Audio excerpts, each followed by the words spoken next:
Deputado Nicolas Ferreira, com a palavra. Vai eu peço mais ou menos. É uma delícia mais uma vez.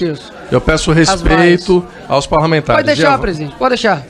Senhor presidente, primeiro pedir meus pêsames, né? Deixar minhas consolações com relação a... Esse aquele não vai ser sociedade civil. Você vai tirar, não, não vai tirar. Agora os assessores. Presidente, pode deixar, deixa lá.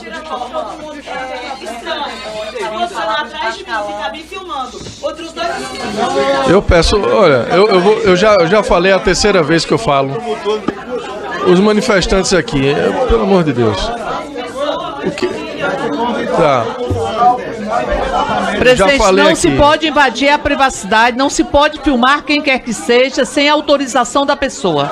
Não se pode, presidente. Sei o que é que Vossa tá Excelência acontecendo tem ali. que estar dentro do que diz a nossa própria Eu peço legislação.